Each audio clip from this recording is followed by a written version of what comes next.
Hey guys, hope you're all enjoying the first weekend back of Serie. A couple weeks ago, I had the chance to host the All-State Soccer Show, so I want to share a few clips from our interview with a true Canadian legend. Top international goal scorer, Lou Marsh award-winning, record-breaking, iconic Christine Sinclair.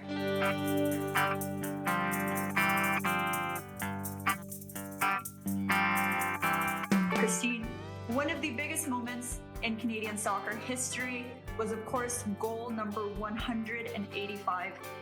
What was that moment like, and what does that mean for your career? A weight off my back. When the ball went in the back of the net, it was like relief, I'm not gonna lie, because it's something that had been building and building for, a few years, and it was just like, all right, is this gonna happen? Come on. And obviously for it to happen in an Olympic qualifying tournament, to get it out of the way in the first game was nice, so we could focus on other things. Yeah, I'm not gonna lie, it's something pretty cool to have, and I think when I'm done playing, that's something I'll look back and be like, that was a special moment. Not many people can get it from that. Looking back at Canada's historic back-to-back bronze medals in 2012 and 2016, how similar or how different were those experiences? Actually quite different. I think heading into London in 2012, pretty much no one except for the players and on the team and the staff expected us to perform the way we did. That was definitely a team that you would go to war with. Every single player had each other's backs. We would fight through anything. The heart and soul of that team, something special is going to happen. And then it's amazing to see the change that can happen in 4 short years. Go to Rio with one of the most talented national teams I've ever been a part of. To walk away with a bronze medal and be disappointed is something that I don't think many of us think we'd ever say. But yeah, 2 completely different experiences. Obviously now they're both very special. 2 very similar teams, but completely different. I have no doubt this team's capable of winning gold, but we actually have to go through it.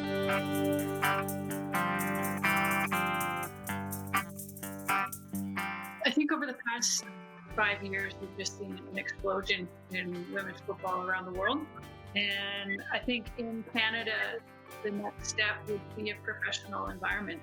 I think we're one of the only, if not the only, top-ranked national team that doesn't have a professional environment for the women's players. And that's like my next passion. That's my next goal, is to help facilitate that, because I honestly believe the future of the women's program and women's football in Canada depends on it. Players need a place to play after club, after college, after their youth soccer careers are over.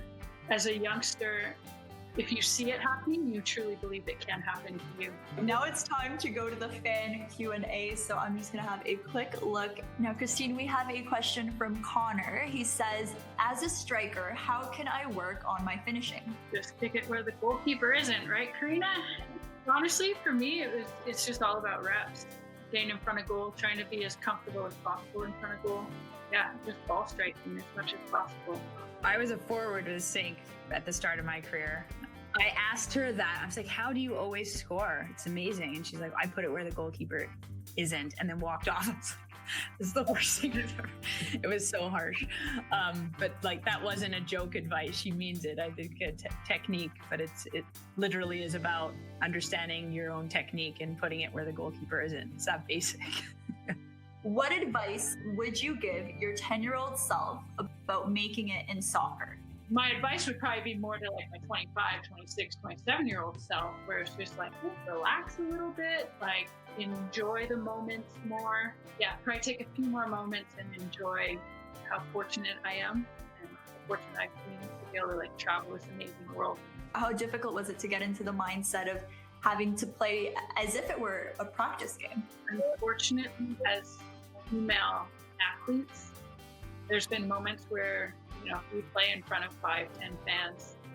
So we're used to it in the sense, but to have absolutely no one there, it's kind of a letdown. But surprisingly, once the game kicked off, once the ref blew the whistle, it's the exact same. The young kids out there, just being like, okay, the dream was like a wild dream.